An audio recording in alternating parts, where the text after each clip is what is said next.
ورحمۃ اللہ وبرکاتہ۔ کیا بات گونگے بیٹھے ہیں کیا؟ جواب وعلیکم السلام ورحمۃ اللہ۔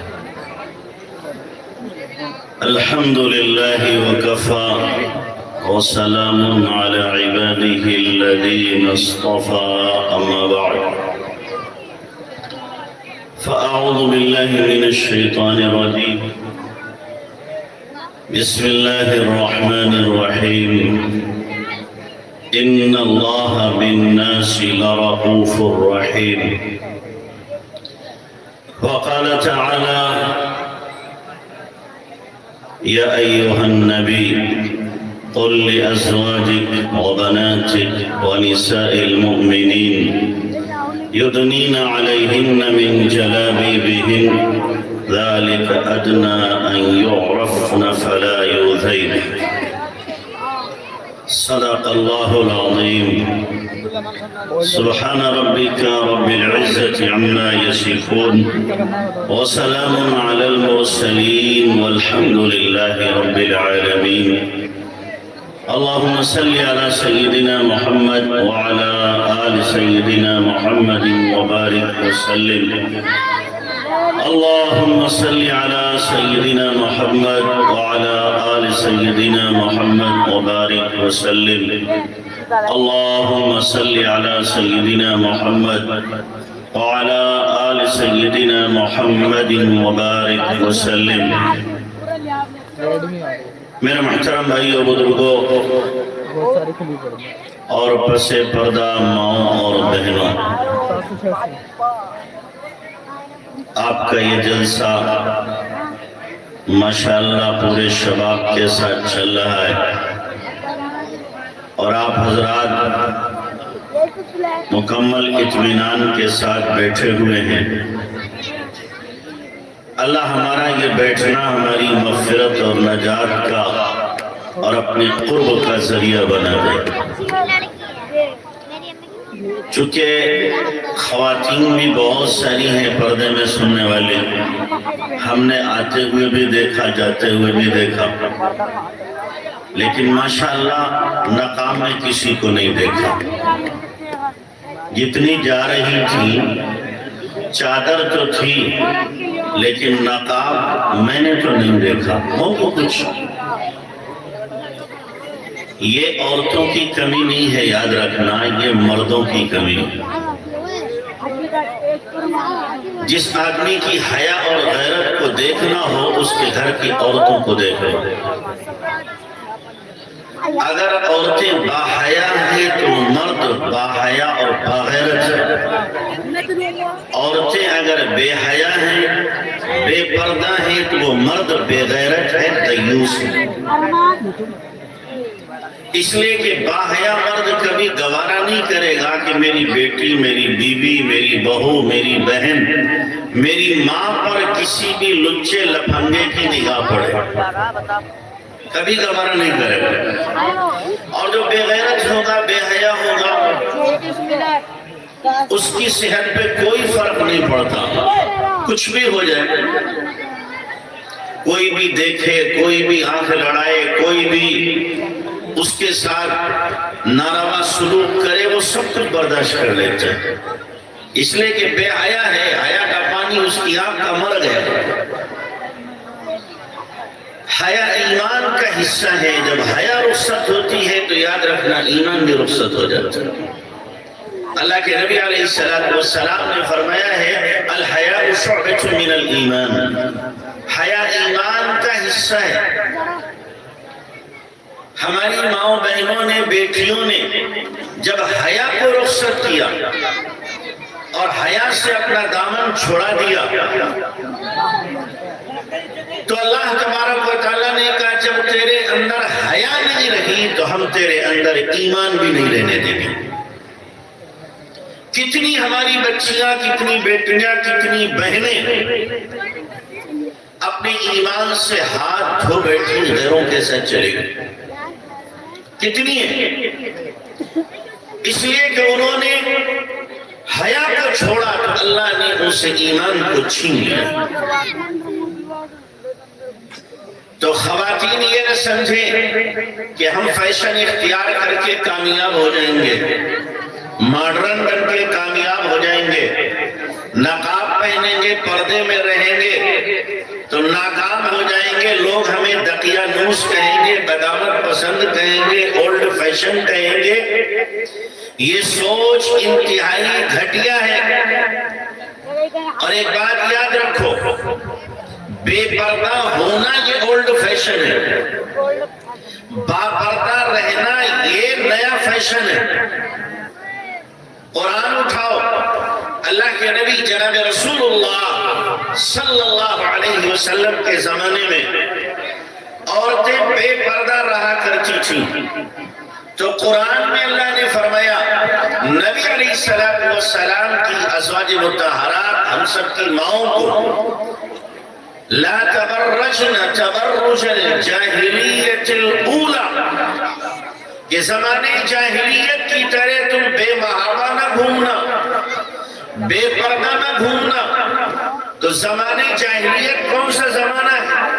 اللہ کے نبی صلی اللہ علیہ وسلم کے آنے سے پہلے کا دور، یعنی آج سے 1400-1500 سال پہلے کا دور، وہ زمانے جاہلیت ہے۔ اس زمانے میں عورتیں بے پردہ رہا کرتی تھیں، ان کے لباس مختصر ہوتے تھے۔ اب آج کے دور میں اگر کوئی عورت بے پردہ رہے، لباس مختصر ہو، تو اس نے تو 1400 سال پرانا فیشن اختیار کیا۔ اللہ کے نبی نے نیا فیشن دیا تھا، نیا دین دیا تھا، نئی شریعت اللہ کے نبی نے دی تھی کہ باپردہ رہو۔ قرآن نے کہا تھا وَقَرْنَ فِي بُيُوتِكُنَّ وَلَا تَبَرَّجْنَ تَبَرُّجَ الْجَاهِلِيَّةِ الْأُولَىٰ، کہ گھروں میں ٹک کر کے بیٹھی رہو، گھروں سے باہر نہ نکلو بے ضرورت۔ زمانے جاہلیت میں جیسے عورتیں گھوما کرتی تھی ویسے مت گھومو۔ تو اسلام نے ہمیں نیا فیشن دیا پردے کا۔ اللہ کے نبی جناب رسول اللہ کہ قرب قیامت میں کیا ہوگا، کہ عورتوں کا حال کیا ہوگا، کہ کاسیات عالیات مائلات ممیلات کاسنام البخت المائلہ لم یجدن ریح الجنہ، کہ عورتیں کپڑا پہننے کے باوجود ننگی ہوگی۔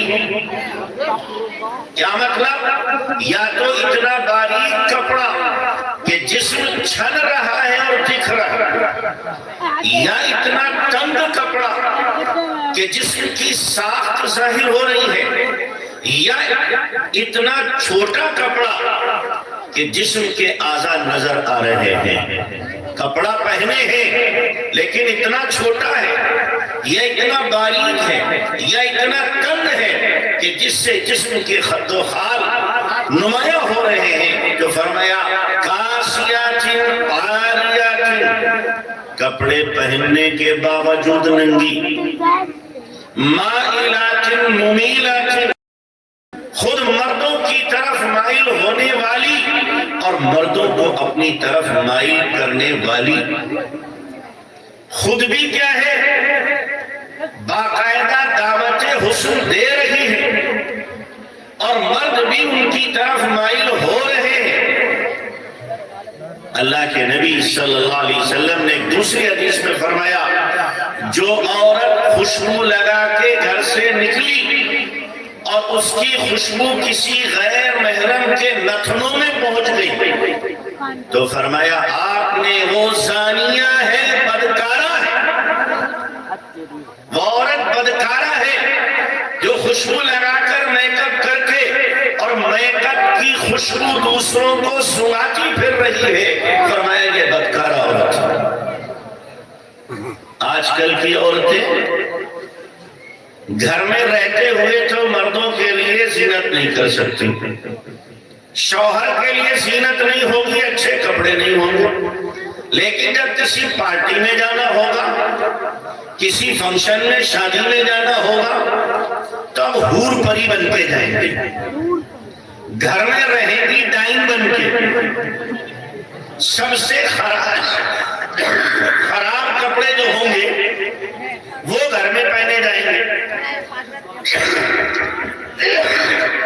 اور جب باہر جانا ہوگا رشتہ داریوں میں، شادیوں میں، تقریبات میں، تو سب سے اچھے کپڑے نکال کر اور میک اپ کر کے خوشبو لگا کے اب جا رہی ہیں کسے دکھانے؟ حسن تو شوہر کے لیے تھا، غیر کو حسن کا نظارہ کرانا جائز نہیں ہے۔ شوہر کے لیے جتنا چاہے اور میک اپ کرے، جتنے چاہے اچھے کپڑے پہنے، اور جتنی چاہے اپنے شوہر کو ادائیں دکھائے، یہ اللہ کو پسند ہے۔ غیر کو ادائیں دکھانا، غیر کے لیے کپڑے پہننا اور غیر کے لیے میک اپ کرنا قطعاً ناجائز اور حرام ہے۔ لیکن شوہر بھی مٹھوس قسم کے جو ہوتے ہیں وہ بھی اس کو برداشت کرتے ہیں، باپ بھی اس کو برداشت کرتا ہے۔ میری بیٹی جا رہی میک اپ کر کر، تو کس بات کا باپ ہے کہ بیٹی کو بھیج رہا ہے اور راستے میں کیا ہے؟ بہت سے گنڈے، لچے، لفنگے، اوباش، بدماش قسم کے ان سب کی نظر اس بچی پہ پڑ رہی ہے، تو اس کو برداشت کیسے کر رہا ہے؟ تیری حیا اس کو کیسے گوارا کر لیتی ہے کہ میری بیٹی جو بن سنور کے جا رہی ہے اس پر دوسروں کی نظر پڑ رہی ہے؟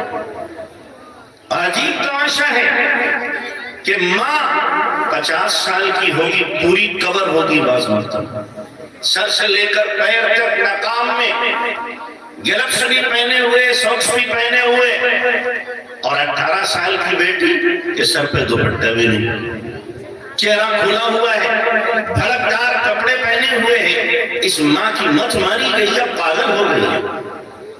بوڑھی عورت کے لیے تو قرآن نے اجازت دی تھی، وَالْقَوَاعِدُ مِنَ النِّسَاءِ اللَّاتِي لَا يَرْجُونَ نِكَاحًا فَلَيْسَ عَلَيْهِنَّ جُنَاحٌ أَن يَضَعْنَ ثِيَابَهُنَّ غَيْرَ مُتَبَرِّجَاتٍ بِزِينَةٍ، کہ غیر ضروری لباس اگر ہٹا بھی دے تو گنجائش ہے بوڑھیوں کے لیے، لیکن جوان بچی اس کے لیے تو کہیں سے کہیں تک گنجائش نہیں تھی۔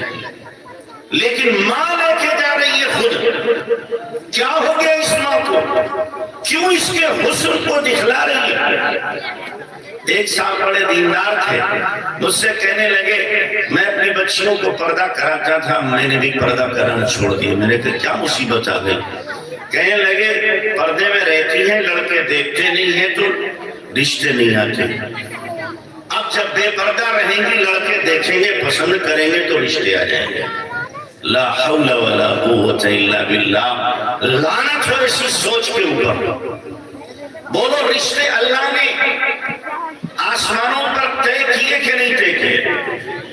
جب لڑکا پیدا ہوتا ہے اس کا بھی رشتہ طے ہے اللہ کی طرف سے، لڑکی پیدا ہوتی ہے اس کا بھی رشتہ طے ہے اللہ کی طرف سے، اور جدھر طے کر دیا اللہ نے وہی ہوگا۔ آپ 1000 گھوڑے کھول لو، 1000 کوششیں کر لو، 1000 جتن کر لو، لیکن تقدیر کا لکھا مٹایا نہیں جا سکتا۔ جہاں لکھا ہے وہی ملے گا۔ اگر کہانی لکھی ہے تو کہانی ملے گی، اور اگر مس یونیورس لکھی ہے تو مس یونیورس ملے گی، بڑھیا لکھی تو بڑھیا ملے گی۔ آپ کی کوششوں سے نہیں ہونے والا، تقدیر الہی کے فیصلے پر کوئی چیلنج نہیں کر سکتا۔ تو اس لیے اپنی بچیوں کو بے پردہ کرنا، بے محابہ گھمانا کہ ہماری بچیوں کے رشتے آ جائیں، یہ یقین اور تقدیر پر کمزوری ہے۔ تقدیر پر ہمارا ایمان جیسا ہونا چاہیے ویسا ایمان نہیں ہے۔ اگر ایمان ہوتا تو یہ حرکتیں ہم نہ کرتے۔ تو اس لیے اپنے گھروں کے اندر پردے کا اہتمام کرو کہ ہماری بچیاں پردہ کرنے والی ہوں، ہماری بچیاں بازاروں کی زینت نہ بنے، گھر کی زینت بنے۔ کہاں کی زینت بنے؟ گھر کی زینت بنے، اور ان کے اندر خود اتنی حیا ہو کہ ہماری بچیاں کہیں کہ نہیں، مجھے گھر سے باہر جانا ہی نہیں ہے، مجھے اللہ نے اگر عورت ذات بنایا ہے تو میں گھر کے اندر ہی رہوں۔ بچیاں ایسی بھی ہوتی ہیں. حضرت مولانا منیر صاحب رحمۃ اللہ علیہ بمبئی میں رہتے تھے، اللہ والے تھے. میری بہت اچھی ملاقات ان کی اور بہت اچھے تعلقات تھے. انہوں نے سنایا بھی، لکھا بھی ایک جگہ کہ بمبئی جیسے شہر کے اندر ایک باپ آیا، اپنی بیٹی کے بارے میں پرچہ دیا، تو پرچے میں لکھا ہوا تھا کہ اس کی بیٹی کو 50 مرتبہ اللہ کے نبی کی زیارت ہو چکی ہے. کتنی مرتبہ؟ 18-19 سال کی بچی 50 مرتبہ اسے اللہ کے نبی کی زیارت ہو چکی. مولانا حیران ہو گئے، پوچھا تیری بیٹی کا عمل کیا ہے؟ ہم میں سے اکثر ایسے ہوں گے جن کو ایک بار بھی اللہ کے نبی کی زیارت خام میں نہیں ہوئی، اکثر ایسے ہوں گے. لیکن اس بچی کو 18-19 سال کی عمر میں 50 مرتبہ اللہ کے نبی کی زیارت. تو مولانا نے پوچھا تمہاری بیٹی کا کیا خاص عمل ہے؟ تو کہا میری بیٹی کے 3 عمل ہیں. آپ بھی سنیں، جو خواتین ہیں وہ بھی غور سے سنیں. کیا 3 عمل ہیں؟ کہ پہلا عمل میری بچی کا یہ ہے کہ اذان ہوتے ہی نماز پڑھتی. کہ یہ کون سا عمل ہے؟ بہت سی عورتیں پڑھتی کہ نا. ہماری بچی کا عمل یہ ہے اگر وہ جھاڑو لگا رہی ہے، اذان ہو گئی، جھاڑو نہیں چھوڑ دے گی، پہلے نماز بعد میں جھاڑو پوری کی جائے. اگر بچی روٹی پکا رہی ہے، آدھی پکا لی، آدھا آٹا باقی ہے، وہی چولہا بند کر دے گی، پہلے نماز بعد میں روٹی پکے گی. مہمان آ گئے، اذان ہو گئی، مہمان کو اٹینڈ کرے گی، بٹھائے گی، پہلے نماز بعد میں مہمان نوازی. جس کام میں مصروف ہے وہ کام آدھا ہوا ہو یا پورا ہوا ہو وہیں پہ چھوڑتی ہے، پہلے نماز ادا کرتی ہے، بعد میں اس کام کو پورا کرتی ہے. چونکہ عام طور سے خواتین کیا کرتی ہیں؟ یہ کام پورا کر لو، یہ پورا کر لو، یہ پورا کر لو، بعد میں نماز پڑھنے کے نتیجہ کیا ہوتا ہے؟ یا تو وقت نکل جاتا ہے یا وقت مکروہ شروع ہو جاتا ہے، تب نماز پڑھتی. تو کہا میری بچی کا عمل یہ ہے کہ اول وقت میں اذان ہوتے ہی نماز پڑھتی ہے. کہ دوسرا عمل میری بچی کا یہ ہے کبھی بھی کسی حال میں بھی غیر محرم کے سامنے بے پردہ نہیں آتی.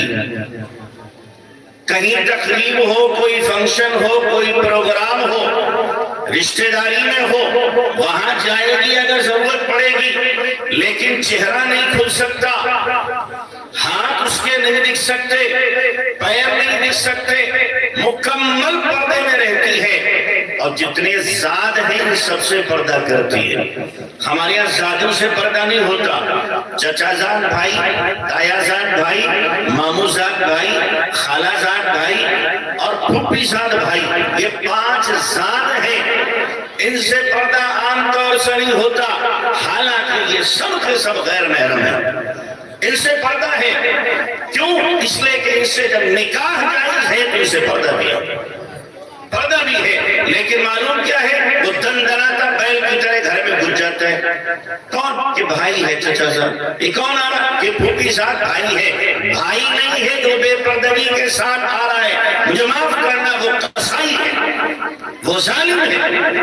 وہ بے پردگی کے ساتھ میں غلط قدم اٹھا سکتا ہے. میں صاف کہتا ہوں یہی بھائی ہوتے ہیں جن سے بہت ساری وہ حرکتیں ہوتی ہیں جو نہیں ہونا چاہیے. تو اس لیے جتنے زاد ہیں ان سب سے پردہ ہونا چاہیے. تو کہ ہماری بیٹی ان تمام زادوں سے پردہ کرتی ہے. اور کا تیسرا عمل میری بچی کا یہ ہے کہ روزانہ بلا ناغہ تہجد میں 1.25 گھنٹہ اللہ سے دعا مانگتی ہے. کتنی دیر؟ 1.25 گھنٹہ تہجد میں اللہ سے دعا مانگتی ہے. جو 1.25 گھنٹہ دعا مانگے گی تو کیا 5 منٹ نماز تہجد پڑھے گی؟ میں تہجد بھی تو آدھا 1.25 گھنٹہ پڑھے گی کہ نہیں پڑھے گی؟ نماز پڑھ کے تہجد کی 1.25 گھنٹہ اللہ سے مانگتی ہے.